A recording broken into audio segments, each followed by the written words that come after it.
In this video, we're going to be talking about the final highlights.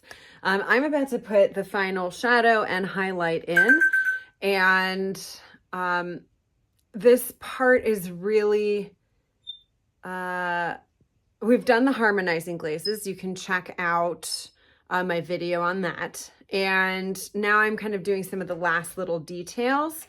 And then I'm going to go in and do kind of a final shadow and a final highlight here. And so I want to focus in on that final highlight because it's very important. There's kind of two parts to it. There's going to be kind of a final white glaze, and then there's kind of a thicker white glaze. I don't want to say opaque because it shouldn't be opaque, but it should be pretty white or whatever color, you know. In this case, it's going to be white, but like, you know, in another painting I just finished, that kind of final highlight was blue because it was like a moon blue, you know, because it was moonlight. So it just depends, right? But in this case, it's going to be white. So you want that kind of final bit to have a real punch to it. And so we're going to kind of go through both of these moments. We're going to go through that glaze, the shadow glaze, and then the initial kind of white glaze, and then that kind of, you know, final white highlight that's going to kind of bring it all together, the brightest of the bright. You know, you can think of kind of old masters paintings, you know, where they have like a real thick kind of dollop right on the tip of the nose. We're going to do the Mische Technique version of that. So I hope you like this video and I hope it's helpful. And as always, check out my Substack. I have it linked below. If you want to find out kind of more about not just the how-to, but I really write about the inspiration and the meaning behind a lot of my paintings in my Substack. So if that's interesting to you, check it out. I would love to see you there, and enjoy the video. Thanks. What I've done here is I've mixed a shadow color.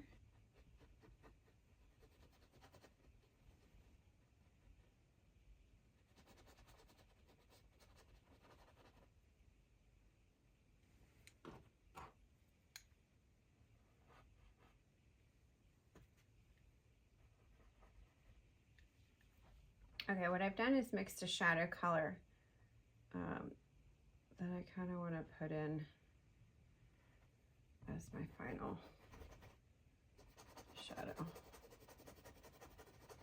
So I'm going to just really roughly put it in. I will go back and smooth this out a bit later. In just a moment, actually. So I just want to kind of get in there. So what I did is actually it's phthalo green,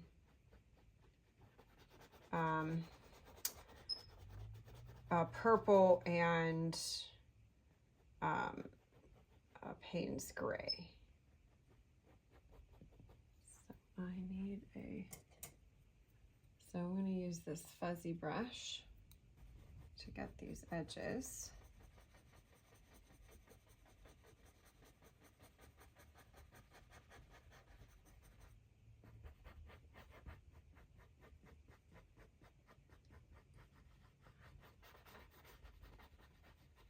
And so this just is kind of the darkest of the shadow part. I'm going to go back and I'm kind of bringing this just ever so lightly into the faces too.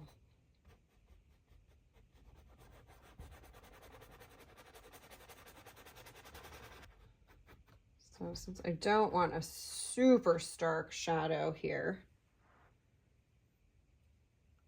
I am just doing this real delicate.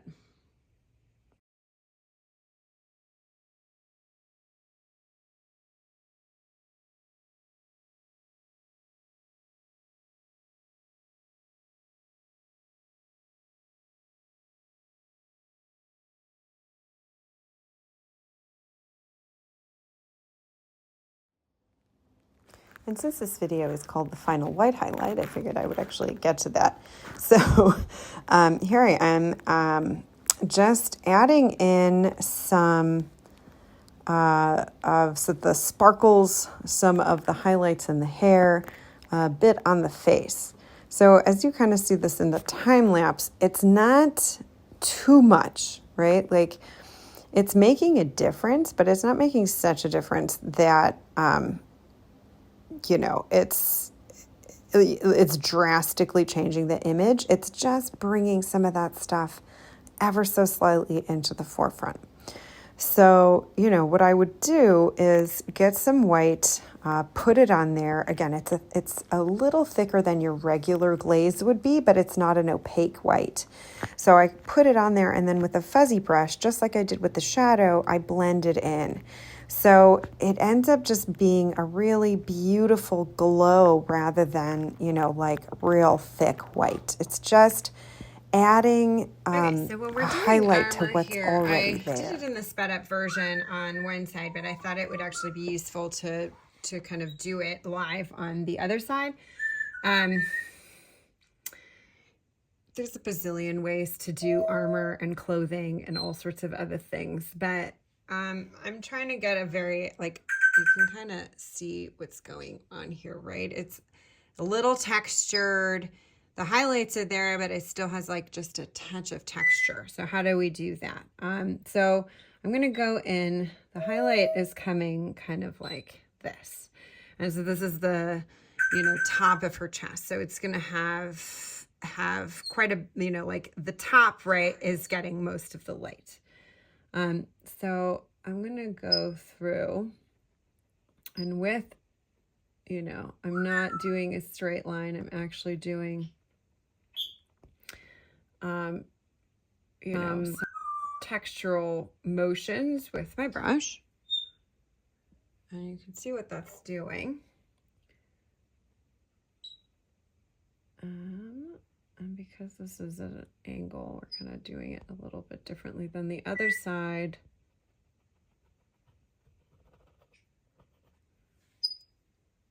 Okay, so this is the first pass. I'm just going through the whole thing.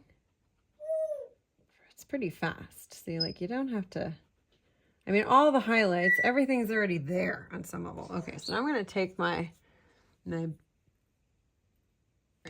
big fuzzy brush. See, there's a little fuzzy, and there's the bigger fuzzy, this medium-sized fuzzy.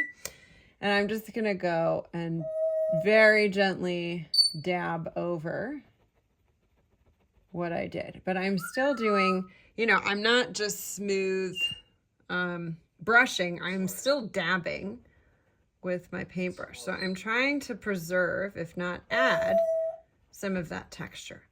Now, this is just to give a hint of metal. Even when metal is extremely smooth, unless it's mirror finish, you have just a touch of texture on it. And there's something to be said just about preserving that. It's you know, you kind of, it's so subtle that your eye doesn't really even pick it up unless you're like really staring at it. And kind of why would you be if you're just looking at the painting, right? But it kind of does add something really cool as you know, just an added element of overall interest. Okay, so now I'm going back in, and this much more carefully. I am still using this motion with my hand. I'm dabbing a little bit, very slightly, but I'm keeping it in a pretty clear line. So what I want to hint here is that these shapes have a definite high point that the light is catching. And so, there. And I'm going to just kind of soften those edges so they kind of come in and out. as you're looking there. And so it just gives a bit of like very peak to each of these edges without doing too much more. All right, let's do the other one.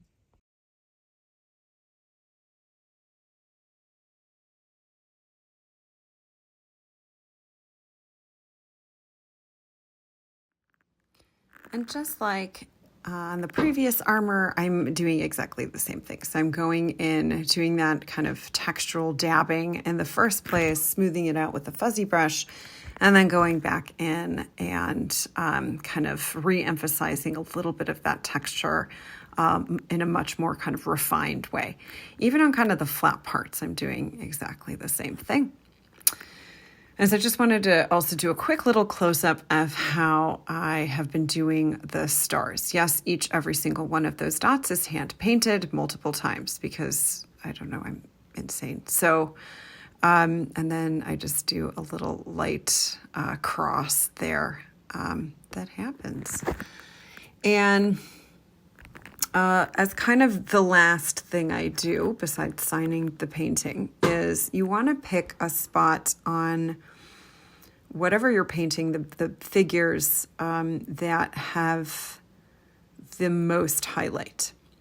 And if you've got a reference, this is kind of an obvious place, but you know, it's exactly the space in like where in old masters painting you have a dab of very thick white paint on like the tip of someone's nose, right? This is exactly that. You're just doing it with a very tiny brush. And so I want to actually give the texture of the pores. So I am it's not quite pointillism, but like I'm making little like dots, as you can see, in how I'm applying the paint so that it really kind of is much more evident than all of the white around it. And this is not a glaze. This is just full on white. And it just, you know, it makes a level of realism that without it, you can really, you know, just you feel the difference when you do something like this.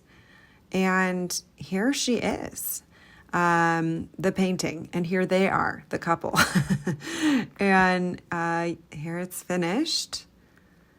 And you can see it in all of its glory, how all of those pieces that we have been working so hard on come together. And that final white highlight really just takes it from, you know, yes, this looks nice, to, oh, this is a finished painting. So, you know, you kind of give everything a shadow once over with kind of a shadow highlight, or I'm sorry, a shadow color that goes throughout the entire thing. And then you're ready for that final white highlight, the white glaze.